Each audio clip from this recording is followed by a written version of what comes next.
साईं की बात। बच्चे, तुम्हारे लिए षड्यंत्र रचा जा रहा है मेरे बच्चे, षड्यंत्र। और तुम समझ नहीं पा रहे हो। जिसे तुम बहुत दिनों से अपना समझ रहे थे ना, वो अपना था ही नहीं तुम्हारा, वो तो षड्यंत्र रच रहे थे। उसके परिवार वाले तुम्हारे लिए षड्यंत्र रच रहे थे मेरे बच्चे, और तुम्हें फंसाने की पूरी पूरी कोशिश थी उनकी। लेकिन ऐन मौके पर मैंने तुम्हें बचा लिया मेरे बच्चे। इसका मतलब ये नहीं कि तुम उनकी बातों में दोबारा से आ जाओ और फंस जाओ। मेरी बात ध्यान से सुनना। अब जो हुआ है, जो तुम देख पा रहे हो ना, वही सच है मेरे बच्चे। वो लोग तुम्हारे खिलाफ हैं, और इस बात का ध्यान रखना, क्योंकि आज से नहीं, कई दिनों से निगरानी कर रहे हैं वो तुम्हारी, कई दिनों से, कई महीनों से। और तुम समझ नहीं पा रहे हो, क्योंकि तुम बहुत भोले हो, बहुत सीधे हो। तुम सबकी मदद करना चाहते हो, सबको अच्छा करना चाहते हो। तुम मानता हूँ मैं, तुम्हारा दिल साफ है। लेकिन मेरे बच्चे, तुम्हें ये बात समझनी होगी, तुम्हारा दिल साफ है, सबका तो नहीं ना। हर कोई एक जैसा नहीं होता, हर मेरा बच्चा एक जैसा नहीं है।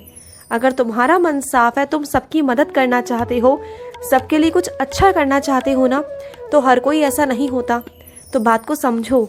देखो, मदद करना अच्छी बात है, खूब मदद करो, सेवा करो, सब कुछ करो, लेकिन वो चीज मत करो जहाँ तुम फंसो। मैं ऐसी सेवा कतई ही नहीं चाहता मेरे बच्चे कि तुम फंस जाओ, मैं बिल्कुल नहीं चाहता। और सुनो, कुछ मेरे बच्चे ऐसे हैं जो विशेष तौर पे ये चाहते हैं कि वो जब भी किसी मंदिर में, किसी यात्रा पर, कहीं भी किसी विशेष पूजा के लिए जा रहे हैं, तो वो स्नान कर कर, उपवास रख कर अच्छे से वहां जाए।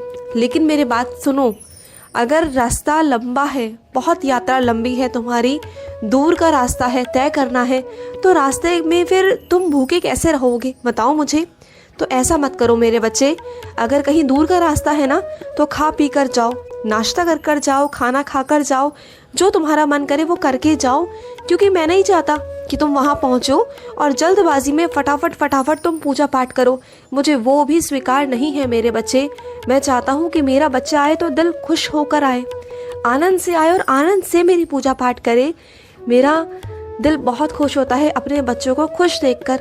अगर मेरे बच्चे का ध्यान पूजा पाठ में ना रहकर खाने की तरफ रहेगा, तो फिर कैसी पूजा लगेगी, बताओ मुझे। जब तुम्हारा ही ध्यान भटकेगा, तो फिर कैसे लगेगा, बताओ मुझे। ऐसा मत करना। तो मैं तुम्हें पहले से ही आगाह कर रहा हूँ कि अगर तुम्हारे मन में कुछ ऐसा चल रहा है ना, तो बिल्कुल मत करना। अपने बाबा के पास जब भी आओ, दिल खोल कर अच्छे मन से आओ, खुश होकर आओ, और अपनी आत्मा को तृप्त करके आओ। क्योंकि ये आत्मा ना, जब अंदर से तड़पती है, परेशान होती है ना मेरे बच्चे, तो तुम्हारा मन और तुम्हारा शरीर भी साथ नहीं देता। फिर वो अंदर से परेशान रहती है। मैं चाहता हूँ कि तुम दिल खुश होकर मेरे पास आया करो। तो चाहे विशेष पूजा करो, या किसी मंदिर में आओ, या फिर किसी लंबी यात्रा पर जाओ, अच्छे से खाना पीना खाकर, अच्छे से साफ सुथरे वस्त्र पहनकर अच्छे से आओ मेरे पास। तब जाकर तुम आनंद ले पाओगे सफर का, तुम्हें अच्छा महसूस होगा। और सुनो, तुमने मुझसे वादा किया था कि बाबा, मैं किसी भूखे को खाना खिलाऊंगा, कहा था ना, भूल गए? तुम बहुत जल्दी भूल जाते हो। हाँ, मुझसे चीजें करवा लेते हो, अपने मन की इच्छाएं पूरी करवा लेते हो, मुझसे कह लेते हो, और मैं तुम्हारे मन की इच्छा पूरी भी कर देता हूँ, है ना। और कई मेरे बच्चे तो ऐसे हैं कि वो तुरंत कहते हैं तो तुरंत में ही उनका काम होता है। बहुत सारी चीजें करवाता हूँ तुम्हारी, लेकिन फिर भी अपने वादों से मुकर जाते हो तुम। हाँ, अपने वादों से मुकरा मत करो। और सुनो, आज तुम्हें ना 43वां अध्याय पढ़ना है मेरे बच्चे। 43वां अध्याय तुम्हें पढ़ना है। आज तुम साईं चरित्र का ये अध्याय जरूर पढ़ लेना, क्योंकि इसमें तुम्हारा समाधान छुपा हुआ है। जो तुम मुझसे बहुत दिनों से जवाब मांग रहे हो ना, कि बाबा ये कैसे होगा, वो कैसे होगा, इतने सारे सवाल हैं तुम्हारे, तो सबका उत्तर तुम्हें इसमें मिल जाएगा। इसमें समाधान भी है। लेकिन शर्त यही है कि जब पढ़ने बैठोगे तो मन से पढ़ना, शांत मन से पढ़ना, एकांत मन से पढ़ना। ये नहीं कि हबड़ा तबड़ी में पढ़ो, वरना कुछ समझ नहीं आएगा तुम्हारी, जो मैं तुम्हें समझाना चाहता हूँ। समझ आया तुम्हें? और सुनो, जो व्यक्ति, जो मेरा बच्चा मौसम के हिसाब से वस्त्र धारण करता है ना, वो कभी बीमार नहीं पड़ता। तो जैसा मौसम है उसी के हिसाब से वस्त्र पहनो ना। ये क्यों कहते हो कि मुझे ठंड नहीं लग रही, मुझे ऐसा नहीं हो रहा? अरे बहादुरता ये नहीं होती, बहादुरता ऐसा नहीं होती मेरे बच्चे। तरीके से वस्त्र पहन कर रहो ना, ठंड लग जाए, कुछ हो जाए, फिर डॉक्टरों के पास भागोगे, जो मैं बिल्कुल भी नहीं चाहता, ठीक है।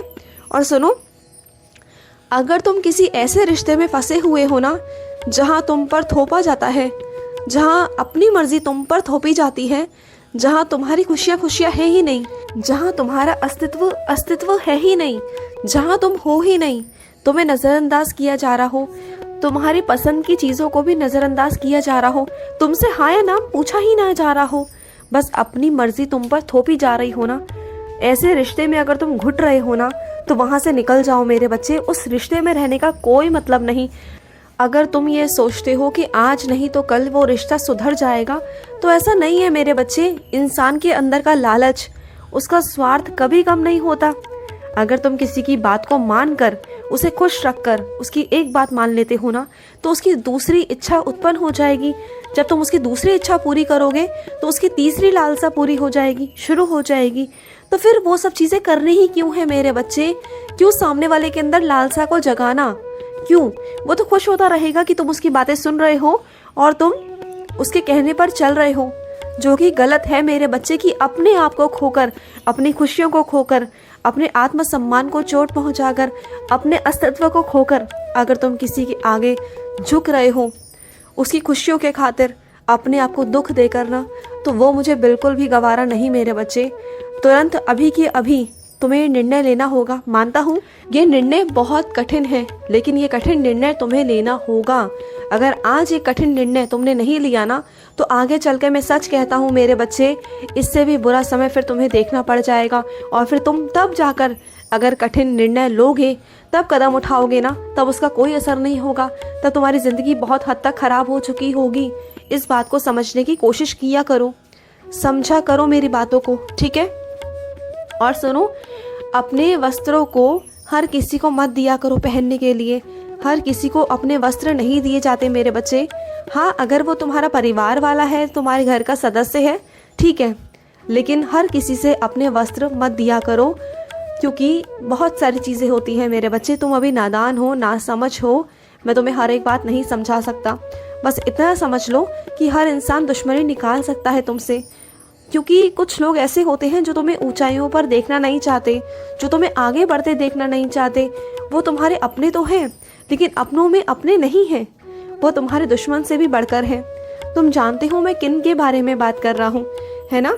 मैं उनका नाम नहीं लेना चाहता, लेकिन बस तुम समझ जाओ, समझदार को इशारा ही काफ़ी होता है मेरे बच्चे। और सुनो, तुमने जो पकवान बनाया मेरे लिए, वो मुझे बहुत बहुत पसंद आया। मुझे बहुत स्वादिष्ट लगा मेरे बच्चे, मुझे बहुत अच्छा लगा। तुम्हारे हाथों में तो जादू है, जादू मेरे बच्चे। तुम जब भी कुछ भी बनाते हो ना मेरे लिए, कुछ भी, अगर एक सादा रोटी और भाजी भी बनाते हो ना, तो मुझे वो भी तुम्हारे हाथ से स्वादिष्ट लगती है। क्योंकि पता है क्या है, तुम जो भी बनाते हो ना, उसमें तुम मेरा नाम जाप करते हो, सच्चे भाव, सच्चे दिल से बनाते हो, प्रेम से बनाते हो। और जिस खाने में प्रेम हो, उस खाने में स्वाद तो अपने आप ही आ जाता है मेरे बच्चे। मुझे बहुत बहुत अच्छा लगता है जब तुम मेरे लिए काम करते हो, जब तुम मेरी सेवा करते हो, जब तुम मेरे लिए अपने हाथों से कुछ ना कुछ बनाते हो ना, तो मुझे बहुत बहुत अच्छा लगता है। और सुनो, तुम किसी के साथ कहीं गए थे और उसने वो पैसे दिए, काम तुम्हारा था, लेकिन पैसे उस व्यक्ति ने दिए, तो गलत है मेरे बच्चे। अगर उसने शर्मो शर्मी वो पैसे दिए हैं, तो तुम उस पैसे को लौटा दो। अच्छा नहीं लगता मेरे बच्चे, वो काम तुम्हारा था और वो कोई बहुत बड़ी राशि भी नहीं है, है ना, तो उस राशि को उसे लौटा दो।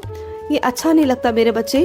वो शर्म की वजह से तुमसे नहीं कहेगा, लेकिन तुम्हें समझना होगा, अगर कोई अच्छा है तुम्हारे साथ, तो उसकी अच्छाई का इतना भी फ़ायदा मत उठाओ मेरे बच्चे कि आगे से वो कुछ करने से पीछे हटे, है ना। तो ऐसा मत करो। अगर कोई तुम्हारा संग साथी है तो उसे अच्छे से रखो ना अपने साथ, है ना। कभी तुम करो, कभी वो करे, ऐसा करो, ठीक है। खुश रहो। आज का साई संदेश समाप्त हुआ।